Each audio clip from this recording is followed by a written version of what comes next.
누가 지혜자와 같으며 누가 사물의 이치를 아는 자이냐. 사람의 지혜는 그의 얼굴에 광채가 나게 하나니 그의 얼굴에 사나운 것이 변하느니라.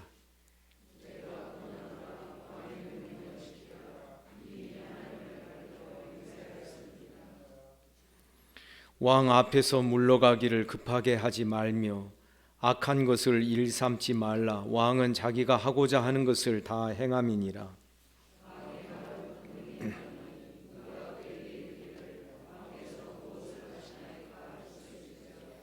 명령을 지키는 자는 불행을 알지 못하리라. 지혜자의 마음은 때와 판단을 분별하나니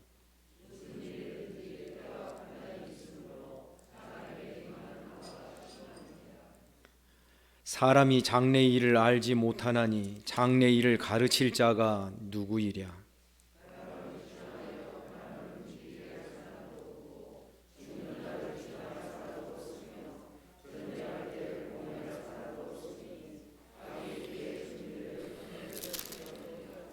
아멘.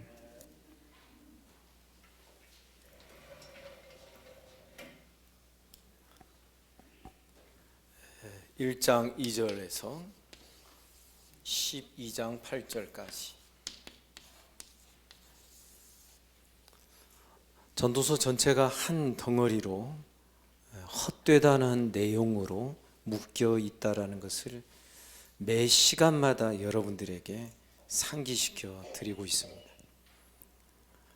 그래서 이 헛되고 헛되다라는 것이 마치 괄호처럼 이렇게 감싸여 있기 때문에 이 안에 이야기되는 모든 내용은 다 헛되다라는 내용으로 해석을 해야 된다라는 뜻입니다. 이것을 성경을 하나의 문맥과 구조로 보는 방식 중에 하나인데요. 그래서 이 사이사이에 내가 이제 깨달았노라 이렇게 하는 게 더 좋겠다. 전도자가 어떤 결론을 말할 때에도 사실은 그것은 임시적이고 또 때로는 하나님에 대해서 말할 때에도 사실은 하나님에 대한 어떤 불만과 불평이 사실상 그 안에 포함되어 있는 그런 내용으로 지금까지 제가 계속 해석을 해왔습니다. 전도서 강론이 참 어려운 이유 중에 하나는 사실 원문 성경을 자세히 들여다보면 우리말 성경의 번역과 때로는 영어 성경의 번역까지도 틀린 부분이 곧잘 발견이 되는 것이 문제인 것입니다. 언젠가 제가 오래전 이야기입니다만 우리 성경에는 이렇게 되어 있지만 원문 성경에는 이런 뜻입니다. 이렇게 제가 말씀드리니까 어떤 분이 조심스럽게 저한테 여쭤보시는 분이 있었습니다. 뭐냐면 목사님, 우리가 배우기로는 하나님의 말씀은 정확무오한 하나님 말씀 아닙니까? 맞습니다. 그런데 왜 목사님은 자꾸 말씀을 바꾸어서 이렇게 번역을 하고 설명을 하십니까?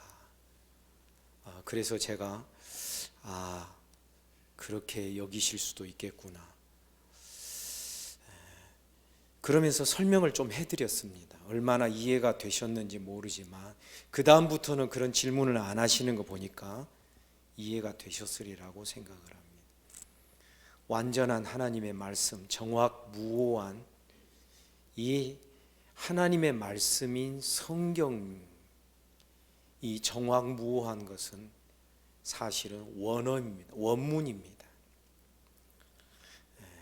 우리말로 번역된 것은 번역에 오류가 있을 수 있습니다. 물론 구원을 구원이 아니라고 번역을 한다든지 또 혹은 하나님은 사랑이신데 사랑이 아니라고 번역한다든지 이렇게 터무니없는 번역은 아닙니다. 그러나 살짝 때로는 굉장히 심각할 정도의 번역상의 오류가 있는 것을 한글 성경에서 사실은 볼 수 있습니다.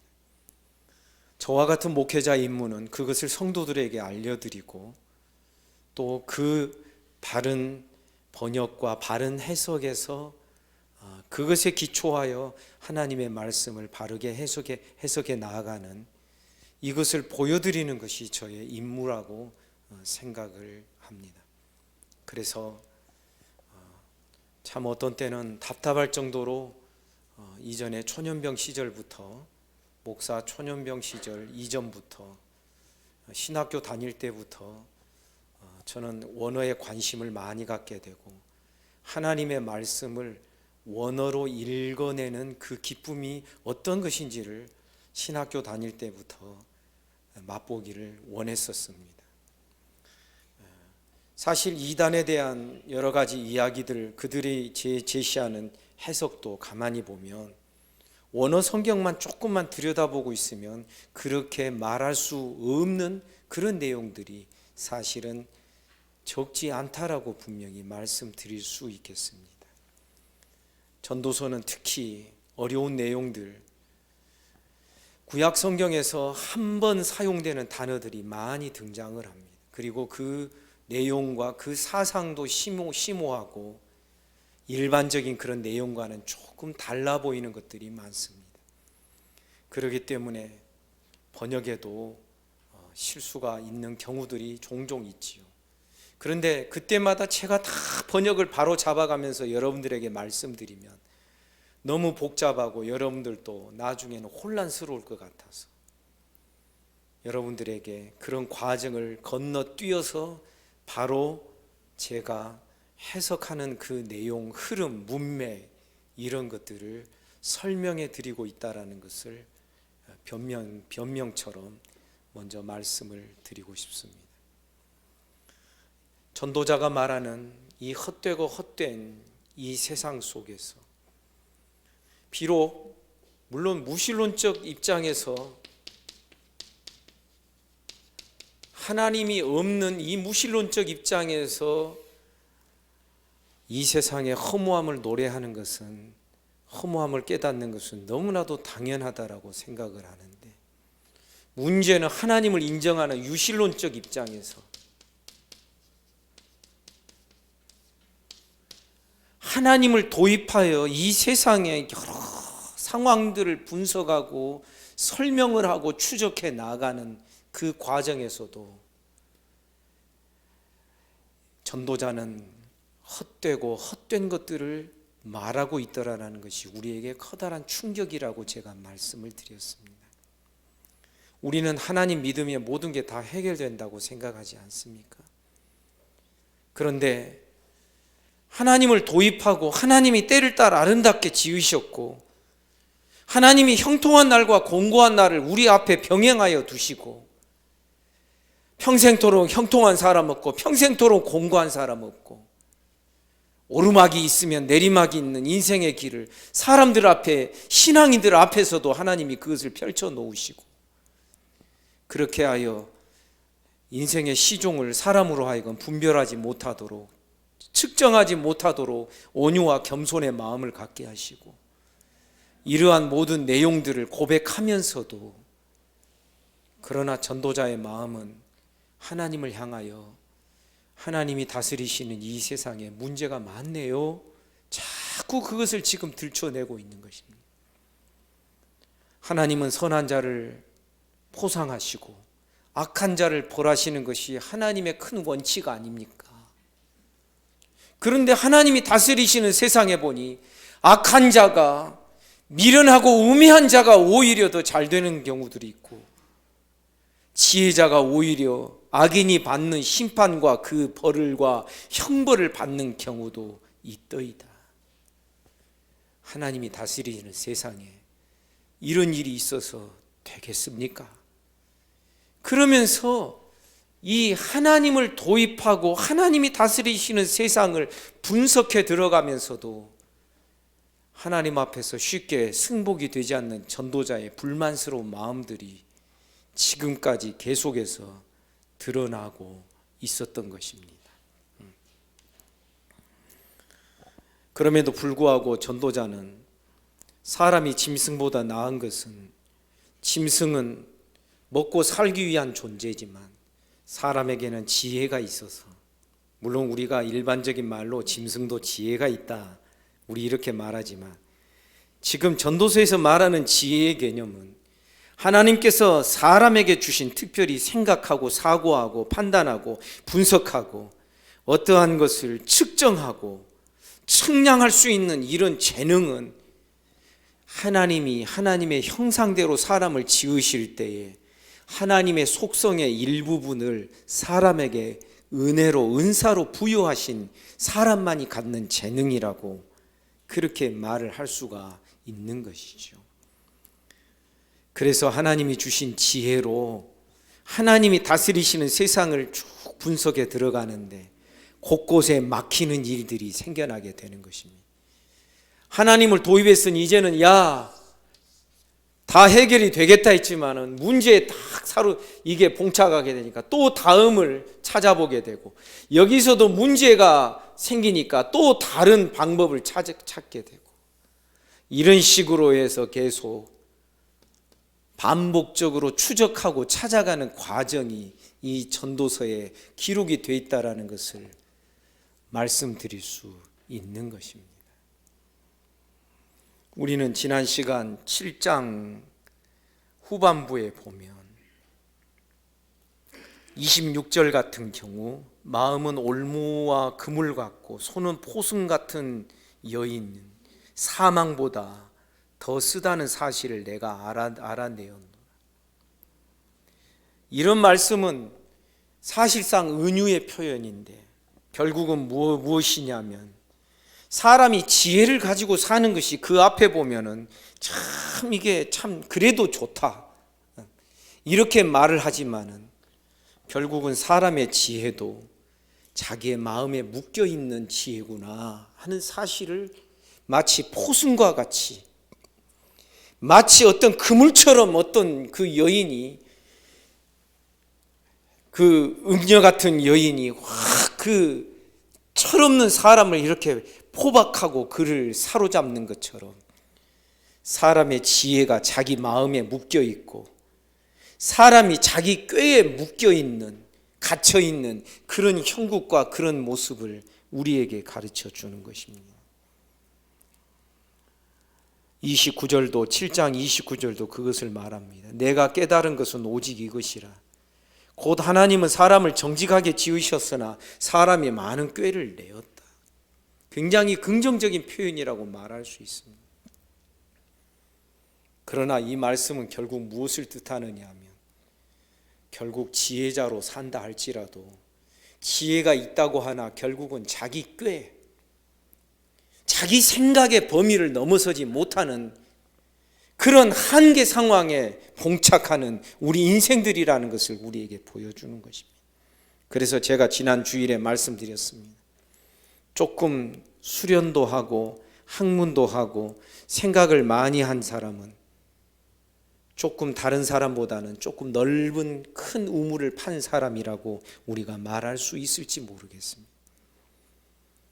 지금 여기에 이 말씀은 무엇을 뜻하느냐 하면 모든 사람들이 자기가 판 우물 속에 갇혀 있는 존재라는 것입니다. 지혜가 있다고 하나 그 지혜는 한계가 있고 꾀를 가지고 있다고 하나 결국은 자기의 생각이 다 자기 마음에 묶여 있고 자기 틀 안에 갇혀 있는 존재라는 것입니다. 인간의 한계를 말하는 것이죠. 사랑하는 여러분, 여기서 우리는 우리 인생의 절규를 우리가 들을 수 있지 않습니까? 사람이 막 길을 찾습니다. 옛날부터 막 도도 닦고 길도 찾고 수련도 하고 막 어떤 사람은 막 금식도 하고 막 아무것도 안 하고 면벽 3년을 몇 번 하고 벽만 쳐다보고 3년 동안 있는 거지요. 그렇게 많이 추구하고 우리와 다른 신앙을 가진 저 산속에 있는 사람들도 인간의 진정한 구원은 인간의 108번뇌를 벗어서서 인간의 그 육신의 한계를 뛰어넘어 이것을 해탈이라고 말하지 않습니까? 그런데 사람이 아무리 자기를 괴롭게 하고 자기 수련을 한다 할지라도 결국은 자기에게서 벗어날 수 없는 이 한계를 가지고 있다. 이런 말씀에 어떤 하나님의 말씀이 너무나도 쉽게 툭 던지면서 하시는 말씀이지만 우리는 여기서 인생들이 아무리 날고 뛰어봤자 결국은 피조물 범주를 벗어나지 못하고 인간의 그 한계 상황을 벗어나지 못하는, 다시 말하자면 스스로 판 인간의 그 어떤 우물 안에 그 속에 갇혀서 내가 보이는 저 하늘이 전부라고 말하는 그러한 문제점, 그런 이 약점을 벗어날 길이 없는 인생들이라는 것을 우리에게 보여주고 있는 것입니다. 그럼에도 불구하고 오늘 본문 8장 1절을 보면 누가 지혜자와 같으며 누가 사물의 이치를 아는 자이냐, 사람의 지혜는 그의 얼굴에 광채가 나게 하나니 그의 얼굴에 사나운 것이 변하느니라. 지금 이 말은 임시적이고 잠정적입니다. 야, 그래도 우리가 어떻게 내 한계에 부딪혀서 이렇게 내 한계에 갇혀서 사는 인생이지만 우리가 어떻게 생각 안 하고 살 수 있어? 우리가 어떻게 하나님께서 주신 지혜를 가지고서 계속해서 무언가를 찾고 구하는 것을 어떻게 우리가 그만둘 수 있는 것인가? 왜?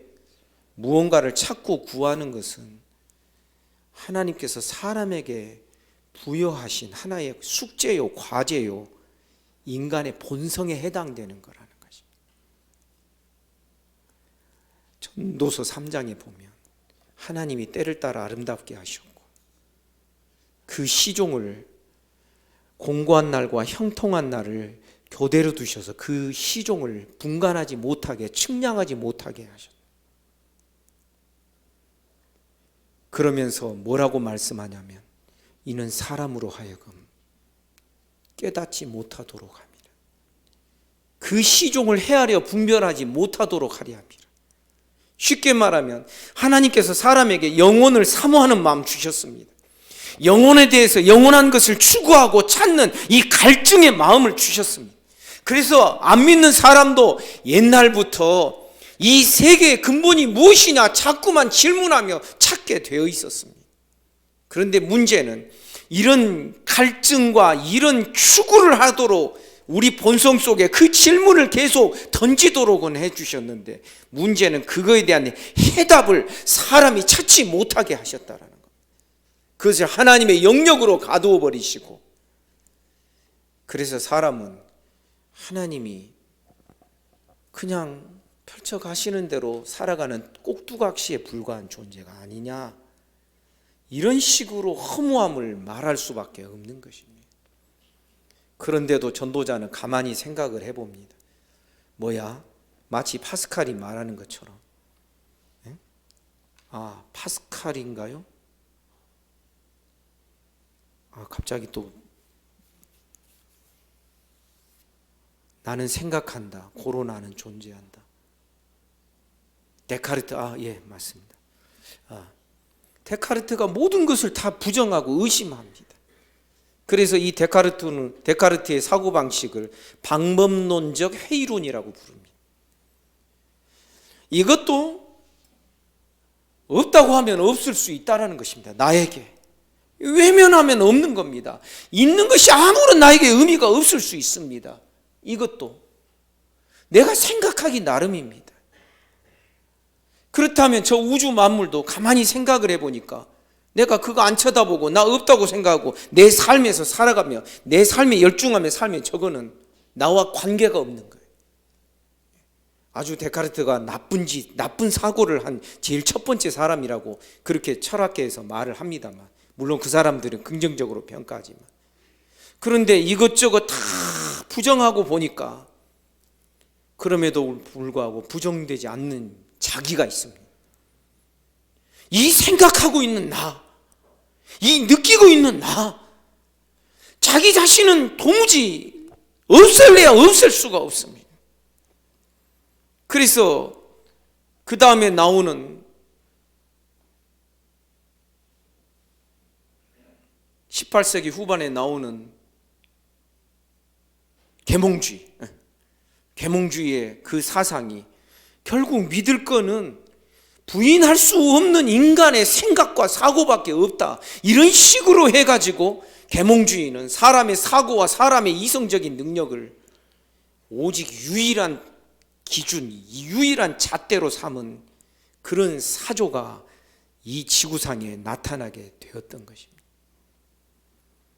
전도자는 좀 비슷한 이야기 합니다.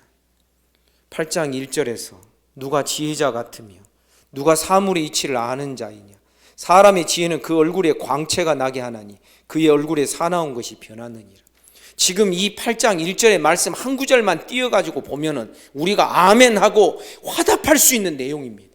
그러나 7장과 8장을 연결하는 그 문맥에서 보면 지금 전도자는 계속해서 절망 가운데 있는데, 그럼에도 불구하고 한 가닥 소망은 그래도 지혜를 가지고 사는 것밖에 없지 않느냐, 우리가 할 일은 그것밖에 없지 않느냐, 그런 푸념 섞인 지금 그런 이야기를 하고 있는 것입니다.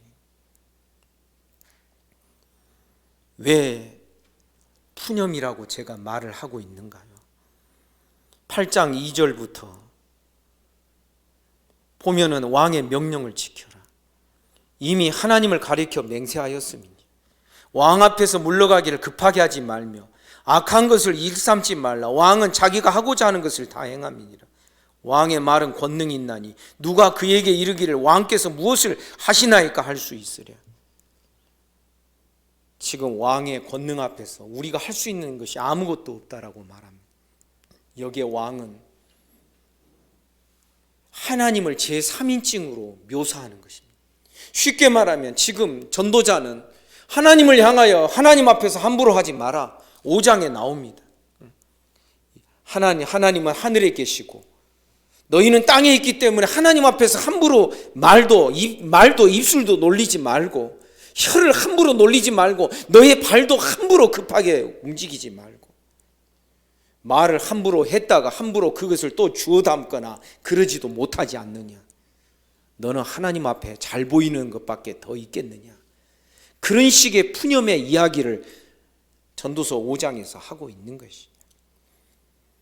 그러다가 오늘 8장 2절에서 보면 왕을 이야기합니다. 지금 이 왕은 하나님을 향하여 어떻게 말 못하니까 이 왕의 절대 권력에 대하여서 그가, 이 전도자가 이거 우리 힘으로 할 수 있는 거 아니지 않느냐, 우리가 어떻게 왕을 거스려, 어떻게 우리가 왕을 함부로 그의 하는 모든 일에 대해서 함부로 말을 할 수 있어. 그런데 여기에 왕은 결국은 하나님을 뜻하는 것이죠. 하나님 앞에서 네가 할 수 있는 일이 뭐가 있는 줄 아느냐, 하나님이 생각할 수 있는 능력을 주셨지만, 그러나 그 네가 생각하고 지혜를 가지고 분별하며 살아가는 그 방식이 5절에 보니 명령을 지키는 자는 불행을 알지 못하리라. 지혜자의 마음은 때와 판단을 분별하나니. 하나님이 너에게 지혜를 주셔서 그 지혜로 뭔가를 알고 추적하고 연구하게 하셨느냐. 결국은 지혜자가 무엇을 말하냐면 그 지혜를 가지고 나에게 행복이 될지 불행이 될지를 분별하고 판단하는 지혜를 그런데 사용하는 것밖에 다른 방법이 없다라는 식으로 지금 불평하는 그런 말을 하고 있는 것입니다. 지혜자의 마음은 때와 판단을 분별한다. 만약에 6절 무슨 일에든지 때와 판단이 있으므로 사람에게 임하는 화가 심하다. 때와 판단을 잘못하게 되면 그 사람에게 임하는 화가 심하게 될 것이다. 그러니까 이것은 무엇을 말하느냐 하면, 이제 전도자는 나 아닌 다른 사람의 어떤 그 삶을 바라보면서 하나님이 통치하시는 세상을 바라보다가 지금 전도자는 한계에 부딪히니까 그 지혜를 가지고, 하나님이 주신 그 지혜를 가지고 이제는 이게 나한테 불행이 될지 나한테 행복이 될지 그 때와 기한과 이 판단의 분별이 어떻게 돼야 될지 지금 전도자는 지극히 자기 중심적인 삶으로 돌아올 수밖에 없는 그런 모습을 말하고 있는 것입니다. 사실 여러분 생각해 보십시오. 지금의 한국 교회, 한국 기독교의 문제점이 무엇이라고 생각하십니까? 모든 성도들의 신앙이, 대부분의 많은 성도들의 신앙이 자꾸만 자기 개인 중심이 되어갑니다. 그래서 제가 말씀드렸지요. 아무든지 나를 따라오려거든 자기를 부인하고, 예수께서 누가복음 9장 23절에 말씀하신 그 내용은 정말 옛날이나 지금이나 만고불변의 진리입니다. 한국교회가 지금 이 모양이 된 것은 다 이 전도자처럼 자꾸 찾아가다가 결국 빠지는 어떤 함정에 지금 빠져 있는 것입니다. 왜 빠질까요? 그것을 나중에 이제 후반부에 제가 말씀을 드립니다.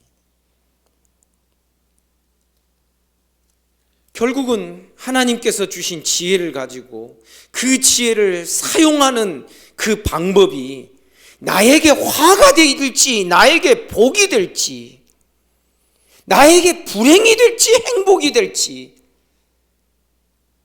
자기 중심적으로 그것을 사용하는 수밖에 없는 이 모습, 자기 중심적인 모습을 전도자가 우리에게 보여주고 있는 것입니다. 7절에 보니 사람이 장래일을 알지 못하나니 장래일을 가르칠 자가 누구냐. 사람이 지혜를 사용한다 할지라도 그 사람의 한계를 분명하게 말하는 것입니다. 우리 주님도 복음서에서 말씀하셨습니다. 내일 일을 알지 못하는 자들아. 우리 사람은 아무리 지혜가 있다고 하나 이 지혜가 어떤 한계를 가지고 있다는 것을 깨달아야 하는 것입니다. 그런데 지금의 이 세상의 문화와 문명과 모든 사고방식은 사람이 자기 지혜를 가지고 계속해서 발전시켜 나가면 나중에는 최고의 상태의 사람이 만들어질 수 있다고 생각을 하는 것이. 여러분 어떻게 생각하십니까? 그럴 것 같습니까? 성도 여러분, 우리 깨달아야 됩니다. 따라서 할까요? 피조물은 피조물입니다. 피조물이 어느 날 창조주처럼 될 수 있다.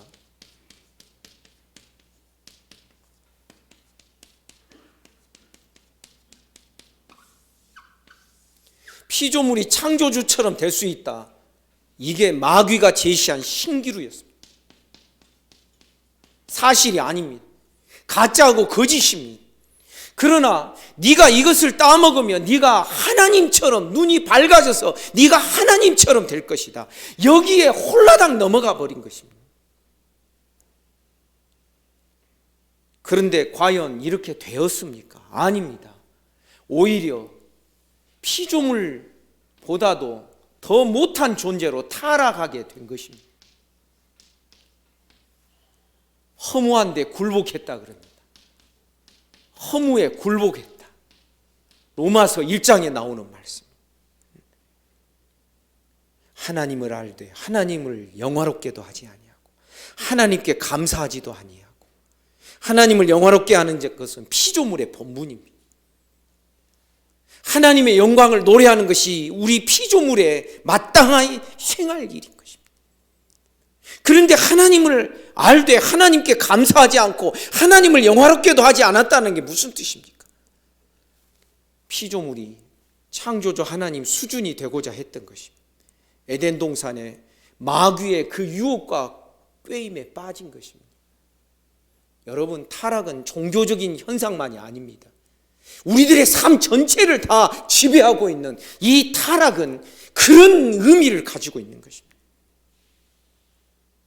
지금 온 세상은 사람이 더 발전되고 더 향상되면 나중에는 창조주 수준에 이르지 아니할까. 그래서 여러분, 유전자 조작이 왜 일어납니까? 여러분, 음식물 가지고 유전자 조작한 것을 GMO라고 부릅니다. 우리 그냥 막 아무거나 먹죠. 근데 여러분 기억하십시오. 지금 우리나라에서 그런 우리나라의 많은 그 기업체에서 그런 것을 만들어내고 있는 줄 아는데, 여러분 유전자 조작한 그 카놀라유를 그 짜내는 카놀라 그 꽃이 있지 않습니까? 그 유채지요. 그거는요 제초제를 뿌려도 안 죽어요. 안 죽어. 그거는요 그 유채꽃 그 안에서 막 자기 몸에서 항생제를 만들어낸다니까요. 옥수수도 그러지요. 그런데 그런 옥수수를 동물에게 줬어요. 닭 사료 안 들어갈 수가 없어요. 안 그러면 그런 옥수수 안 쓰면은 사료값이 너무나도 비싸져서 이거는 감당이 안 되는 거예요. 그런데 닭에게 막 돼지에게 소에게 막 그걸 준단 말이죠. 그러면 그것이 그들의 몸에 들어가고 그것을 또 누가 먹어요? 우리가 먹어요. 이 생태계의 교란이 지금 매우 은밀하게 계속 진행이 되고 있어요. 이것을 아는 부한 사람들은 여러분 아십니까? 일본 근해에서 우리나라 주변에서 잡히는 물고기 안 먹어요. 저 원양어선이 잡은 노르웨이 저 북쪽이나 이런 데서 잡은 물고기를 공수해다가 자기 집에 저장해 놓고 먹는단 말이죠. 사랑 여러분, 사람의 지혜가 사람을 더 타락시키고 있습니다. 사람의 지혜가 사람을 더 악하게 만들어버립니다.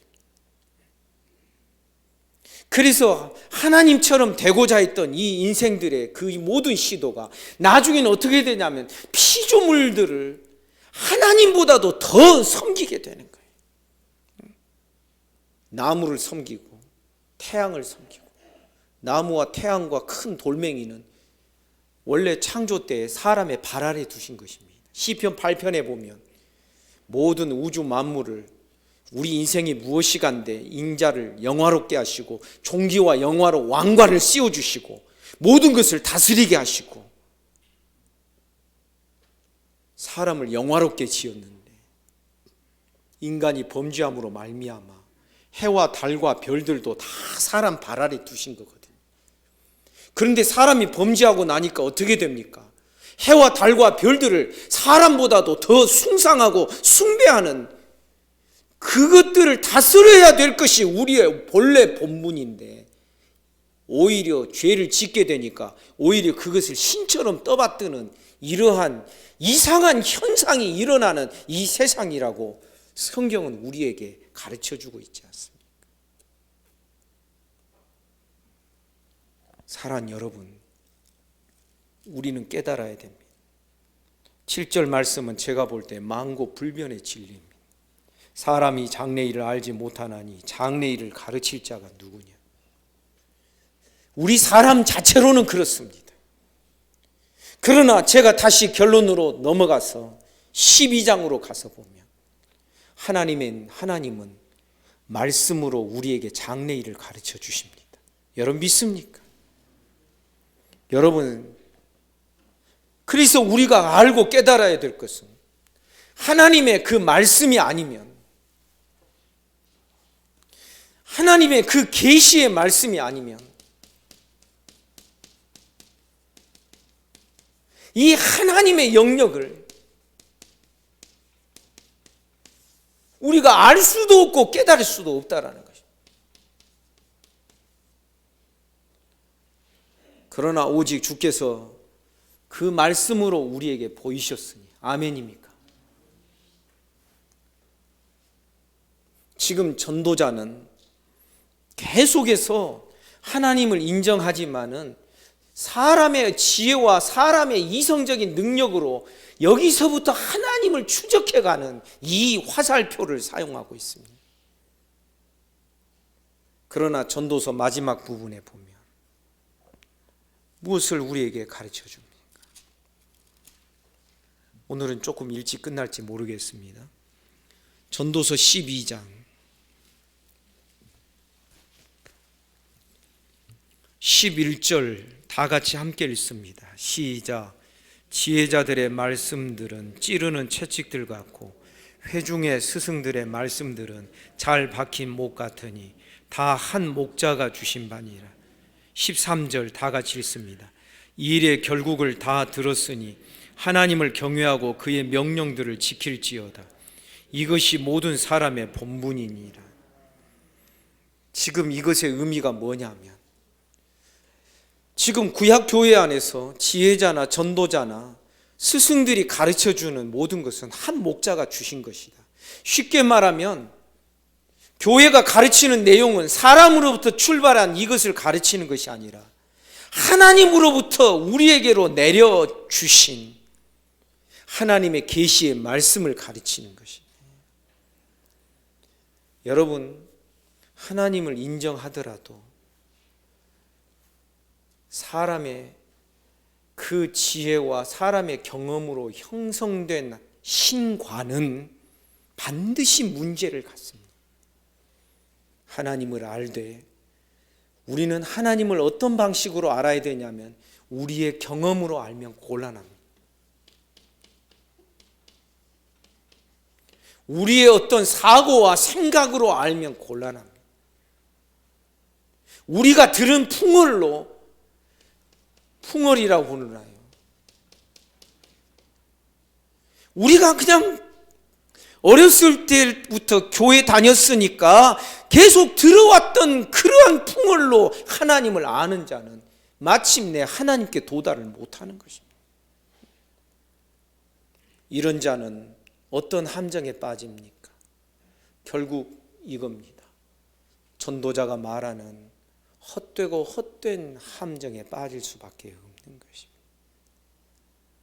그러나 전도자가 제일 마지막 결론으로 제시하는 일의 결국을 다 들었으니 하나님의 명령과 하나님의 계명, 하나님의 말씀을 간직하며 사는 것이 사람의 본분이니라. 아멘입니까? 하나님의 말씀, 하나님의 계명은 어떤 성격입니까? 하나님으로부터 우리에게 주어진 것입니다. 그래서 우리 깨달아야 됩니다.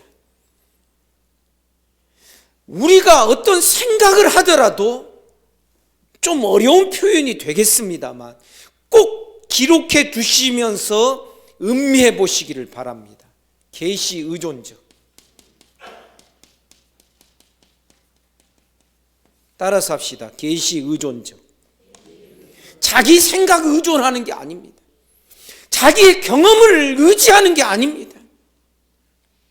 하나님이 우리에게 주신, 하나님이 당신의 세계를 우리에게 열어 보여주신 그 계시의 말씀에 의존하여 우리가 생각하는 법을 배우고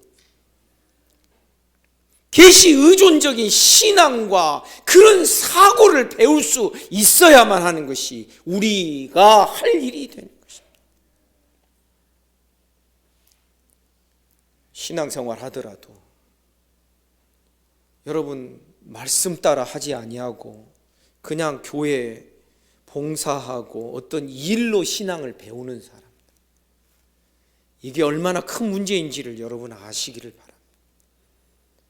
교회에서 옛날부터 만났던 오래된 형제자매들 만나고 성도들 만나고 그래서 야 오늘 또 누구를 만나야지, 야 오늘 또 목사님 보겠네, 놀라지 마십시오. 다른 교회에 어떤 꼬맹이들이 지금 제 팬이 되어 있습니다. 자기 엄마가 오늘 또 교회 안 가고 분당에 있는 어떤 교회 어린이 예배 다 그것을 인터넷으로 틀어주고 아이들 어린이 예배를 드리게 했어요. 그리고 이어서 이제 어린 예배를 드리려고 그 분당에 있는 어떤 교회 어른 예배 인터넷으로 켜고 이제 어른들을 드리려고 니네는 가서 놀아 그랬더니 두 아이가 있는데 싫어. 한뜻교회 구자신 목사님 설교 듣고 예배 드릴 거야.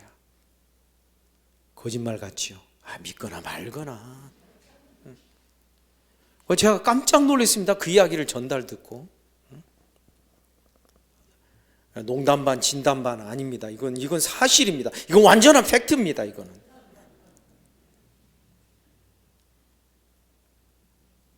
여러분, 아이들도 어려서부터 저는 이제 그렇게 생각을 합니다. 어린 아이들에게 말씀을 자꾸 외우게 해야 됩니다. 저도 한참 사춘기 때 막 빗나갈 때에 우리 할머니께서 저를 무릎에 눕혀놓고, 제가 이제 어릴 때 이렇게 몸이 막 가려움증도 있고 굉장히 좋지 않았습니다, 건강이. 그러니까 제 등을 손톱으로는 못 긁어주시고, 왜냐하면 피가 나니까 손바닥으로 이렇게 쓰다듬으면서 하나님이 세상을 이처럼 사랑하사 독생자를 주셨으니, 계속 처음에는 이제 막 읊어주시는 거죠. 그러다가 따라서 해봐. 그러면 저는 이제 따라서 하다가 슬그머니 잠이 드는 것이죠. 근데 막 그 사춘기 때 막 삐뚤어 나가고자 하고 막 나가기 쉬운 그럴 때에 한 걸음을 딱 내디리려는데 뭔가 말씀이 확 뒷꼭지에서 뭔가 잡아당기는 것을 제가 경험을 하게 돼요. 그래서 제가 그때 고등학교 2학년 거의 그 겨울방학 때인데, 좋습니다 하나님. 그러면 제가 하나님이 계신지 안 계신지 제가 하나님을 한번 확인해 보겠습니다. 하나님이 계시다면 말씀으로 오시는 하나님이 가장 최고라고 하는데, 가장 그것이 안전하다고 하는데, 제가 성경을 계속 읽어갈 테니까 하나님, 나를 하나님 계시면 만나주세요. 예, 그런데 쭉 복음서 다 읽고 사도행전 읽는데 이게 감이 안 와요. 감이 안 와. 그래서 아이고 진도라도 나가자고 이제 계속 읽어갔죠. 갈라디아서를 읽다가 거기에서 이제 큰 망치로 뒤통수 한 대 얻어맞은 것 같은 어떤 말씀을 접하게 되는 거예요. 고등학교 2학년짜리가 뭘 알겠어요. 근데 저도 모르게 막 책상에서 무릎을 꿇고 막 내려와서 무릎을 꿇고 막 엎드려서 기도하기 시작해요. 그때로부터 제 마음속에는 말씀과의 씨름이 계속 있었던 것 같습니다. 사랑하는 여러분, 우리 신앙이 자기와 씨름하고 자기의 경험이나 자기의 환경과 씨름하는 신앙이 되면요, 나중에 어떻게 됩니까? 막 복잡해져요. 신앙은 간단하고 단순 명료하고 그러면서도 능력이 있고 힘이 있어야 되는 줄 믿습니다. 단순한 것에 능력이 있거든요. 그런데 막 복잡해집니다. 왜? 사람의 생각과 사람의 사고와 사람이 자기 지혜와 경험 속에서 알아낸 그 하나님의 모습은 불분명하거든요. 사람으로부터 난 모든 것은 다 한계가 있거든요. 오늘 읽은 본문 8절에도, 전도서 8장 8절에도 보면 바람을 주장하여 바람을 움직이게 할 사람도 없고 죽는 날을 주장할 사람도 없으며 전쟁할 때를 모면할 사람도 없으니 악이 그의 주민들을 건져낼 수는 없느니라. 사람이 얼마나 무기력한 존재인지를 말하는 것입니다. 이 무기력함 속에서 허우적대면서 형성되는 것을 이것을 우리가 바른 신앙이라고 말할 수 없다는 것입니다. 바른 신앙은 하나님이 우리에게 주신 말씀에 기초한 신앙이 되어야 하는 줄 믿습니다.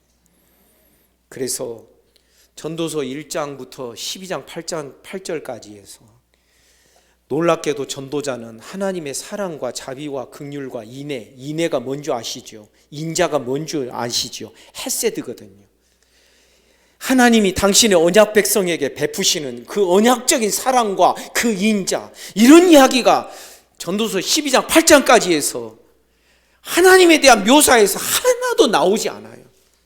그냥 하나님 무서운 하나님, 잘못하다가 내 이놈하고 큰 꾸중이나 듣고 책망을 들을 하나님, 그런 하나님으로 밖에는 묘사가 안 되는 거예요. 그리고 또 어떤 하나님 자기 마음대로 하는 하나님. 하나님이 우리에게 너 이거 가지고 씨름 좀 해봐, 형통한 것 주시고 공고한 것을 교대로 주시면서 너 이것 가지고 한번 끙끙대봐. 우리는 하나님의 그 장난에 놀아나는 꼭두각시에 불과한 존재, 이렇게만 생각하게 되는 것이 이 전도서 12장 8절까지에 가는 그런 전도자의 모습이었던 것이지. 그러나 여러분, 하나님의 말씀에는 오늘 아침 창세기 22장 말씀에서 우리가 함께 나눈 바대로 네 아들을 네 사랑하는 독자를 바치라 하는 그 말씀 속에는 훗날 내가 내 사랑하는 내 독자를 너희 죄인들을 위하여 내가 너희에게 바칠 것이다. 아멘. 하나님의 이 헌신과 이 희생을 그 말씀 안에 계시해 주고 있다라는 것입니다. 아브라함이 이것을 봤다는 것이죠. 그래서 아브라함은 내 때 볼 것을 보고 기뻐하였느니라. 예수께서 아브라함에 대해서 직접 말씀하신 바가 그것이었던 것이죠. 그러니 그 하나님 앞에서 그 자기 아들을 내어주시는 그 하나님의 그 사랑과 은혜와 그 헌신 속에, 그 희생 속에 담아져 있는 그 하나님의 마음을 이해하는 자, 비록 이삭이라 할지라도 늙어서 얻은 아들이라 할지라도 하나님이 그 아들을 바치라 하였으면 이 아이들을 바치면은 하나님이 능히 이 아들을 죽은 자 가운데서 일으키셔서, 아멘입니까? 그의 약속을 이어가실 것이라는 그 어떤 의미에서 못 말리는 이 믿음의 사람으로 하나님께서는 아브라함을 여호와 이레 하셨던 것입니다. 사랑하는 여러분, 우리 차이를 분명히 볼 수 있어야 됩니다. 교회 생활, 여러 가지 경험, 여러 가지 많은 이야기도 듣고, 여러분 설교도요 그냥 내가 듣는 것이지 그 설교의 말씀이 내 것이 되려면 또 다른 여러분만의 특별한 작업이 필요한 거예요. 그런데 늘 듣고 말지, 이렇게 형성된 신앙이 과연 제대로 된 신앙일까? 전도서는 그것에 대하여 우리에게 실증적으로 보여주고 있는 것입니다. 이런 신앙은 결국 헛되고 헛돼요. 신앙생활에도 재미가 없고 매가리가 없고 그저 하나님 앞에서 우리는 꼭두각시에 불과한 것 같고, 뭔지 아시지요? 인형놀이. 하나님이 우리 가지고 인형놀이 하시나? 우리에게는 아무런 자유의지가 없는가? 그런데 그 자유의지나 하나님의 사랑과 우리에게 하나님께서 장래일을 알려주시는 방식이 이 방식밖에 없는 거예요. 하나님의 말씀밖에 없는 것이에요. 그래서 우리는 말씀 의존적 사고를 할 수 있어야 되고, 말씀 계시에 의존적인 신앙을 배워야 하는 거예요. 그래서 우리는 하나님의 말씀이 나를 빚으시고 나를 만들어 가시도록, 아멘입니까? 철저하게 그런 신앙으로 우리가 나아가지 않으면 마지막 때에 우리 살아남지 못하는 거예요. 우리 교회는 아주 오래전부터 마지막 때 살아남는 방법을 계속 가르쳐드리고 있는 거예요. 포스트 코로나 이후 시대 한국교회 어떻게 될 것인가? 우리는 아주 오래전부터 포스트 코로나 아니라 포스트 음녀, 포스트 바벨론, 온 세상을 장악하는 음녀의 그 모든 괴계에 맞서서 우리가 그 음녀가 장악할 이 세상이 온다 할지라도 우리는 거기서 어떻게 살아남아야 될 믿음을 어떻게 배울 것인가? 오래전부터 우리는 그 이야기를 계속 해왔던 것입니다. 한국교회가 목회 프로그램을 많이 바꿔야 된다고 지금 이구동성으로 말합니다. 근데 우리는 더 이상 바꿀 프로그램이 없습니다. 왜냐하면 너무나도 에센셜한 것만 가지고, 너무나도 그 요긴한 것만 가지고 지금 계속 오래전부터 우리는 말씀을 함께 나누어 왔기 때문에 그렇습니다. 사랑하는 여러분, 왜 하나님을 경외하고 그의 명령들을 간직하며 사는 것이 사람의 본분이라고 말합니까? 우리 사람은요, 내 안에서 나오는 것은요, 내 안에서 나로부터 출발해서 나오는 것은 항상 한계의 이 벽에 부딪히게 됩니다. 우물 안의 개구리지요. 그러나 이 한계를 깨트리는 것이 무엇입니까? 하나님으로부터 우리에게로 쑥 들어오시는 말씀일 것입니다. 우리는 성경의 가치를 가볍게 여기지 않기를 원합니다. 여러분, 혼란스러운 믿음을 가지고 있는 자들이 있습니까? 믿음의 실체가 뭔지도 아직도 잘 모르겠다라는 그런 성도들이 있습니까? 우리의 삶을 침투해 들어오시고 우리의 삶을 뚫고 들어오는 하나님의 말씀을 주목하면 거기에서 우리는 하나님과 조우가 이루어지는, 만남이 이루어지는 것입니다. 여러분 믿습니까? 이 신앙의 이런 방향성, 전도서는 놀랍게도 이것 하나 제대로 가르쳐 주려고 이렇게 헛짓거리를 계속 해왔던 것인데, 놀랍게도 이것이 없는 것을 만들어내는 것이 아니라 오늘날 우리도 신앙생활을 잘못하면 이렇게 될 수 있는 실제적인 상황들을 전도자가 다 보여주면서, 그리고 여기까지 와서 일의 결국을 니네가 다 들었으니 말씀 중심적으로 살아라. 아멘입니까? 그 말씀은 어떤 거냐? 그냥 책이 아니다. 이 창조주의 영역에서 우리 피조물의 영역으로 뚫고 들어오는 하나님의 계시의 말씀이다. 이것을 통하여서 야곱의 사닥다리처럼, 아시지요? 사닥다리, 하늘과 땅을 잇는 사닥다리, 유일한 사닥다리는 누구만이 내실 수 있는가? 하나님만이 내실 수 있는 줄 믿습니다. 사람의 지혜로 이 사닥다리 못 만듭니다. 사람의 지혜로 이 사닥다리를 만들려고 했던 것이 바벨탑 사건이었습니다. 우리가 하늘 끝까지 대를 쌓고 높아져 보자. 그런데 뭡니까? 결국 다 허물어지고 다 흩어지고 저주를 받아서 그렇게 되었던 것입니다. 우리는 나를 믿지 마시기를 바랍니다. 나를 신뢰하지 마십시오. 그러면서도 여전히 생각하고 있는 나 자신을 부인할 수 없는 것이 여전히 사실일 것입니다. 그러나 십자가에서는 나를 부인하는 법을 배웁니다. 십자가를 통하여 내가 없어지는 법을 배웁니다. 아멘입니까? 여기에 있는 속한 사람들은 아무리 노력하고 날고 뛰어도 자기 부인이 안 됩니다. 결국은 자기 한계에서 어떤 사람은 조금 넓게 우물을 파고 어떤 사람은 좀 좁게 우물을 판 것뿐이지 한계가 있는 것은 다 똑같습니다. 그러나 창조주의 그 높이와 그 길이와 그 넓이를 능히 측량할 수 없는 그 이 창조주 하나님의 그 세계가 우리에게로 말씀으로 쑥 뚫고 들어오게 되는 것입니다. 그 가치가 여기에 다 들어있습니다. 여러분 믿습니까? 저는 이 성경을 볼 때마다 꼭 예수님을 닮았다 그렇게 생각을 합니다. 무슨 뜻이냐면 예수님을 보면서 사람들이 안 믿었던 이유가 뭐예요? 예수님의 인간적인 면 때문에 그러죠. 그의 어머니가 누구고 그의 아버지는 요셉이고 그의 형제들이 우리 가운데 있지 않느냐.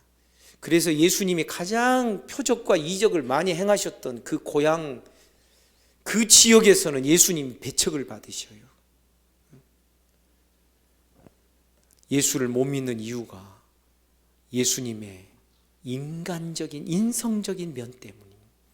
오늘날에도 많은 성도들과 많은 신학자들이 이 성경을 하나님의 말씀으로 못 믿는 이유는 전도서는 솔로몬이 기록했잖아. 고린도 전후서는 바울이 기록했잖아. 사람이 기록한 건데 뭐 이걸 하나님의 말씀이라고 그래. 그런데 디모데후서 3장 16절에 보면 모든 성경은 하나님의 감동으로 된 것으로. 여러분 믿습니까? 저는 그 부분에서 이 성경도 예수 그리스도를 가리켜서 우리가 갓맨이라고 부릅니다. 하나님, 사람이란 뜻입니다. 성경도 저는 이와 같다라고 생각을 합니다. 하나님이 주신 말씀이면서도 사람이 기록한 말씀. 여러분 믿습니까? 그의 명령을 간직하며 지키며 살아가라. 이것이 모든 사람의 본분이니라. 하나님은 모든 행위와 모든 은밀한 이 일을 선악간에 심판하시느니라.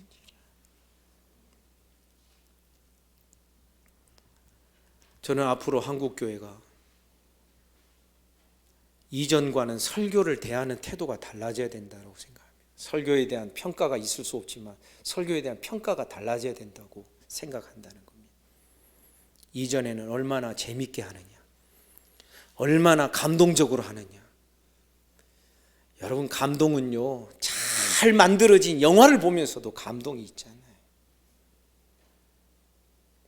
그 감동과 어떤 재미와 자기도 모르게 막 쑥 빨려 들어가는 어떤 그러한 울렸다 웃겼다 하는 그 설교, 이전에는 한국교회가 그런 설교를 참 좋아했고 잘하는 설교라고 만약 평가했다면, 이제 앞으로 이 시대에는 얼마나 하나님의 말씀을 제대로 잘 해석하고 제대로 풀어내는가, 그것이 기준이 되는 시대가 이미 왔다라고 저는 생각을 합니다.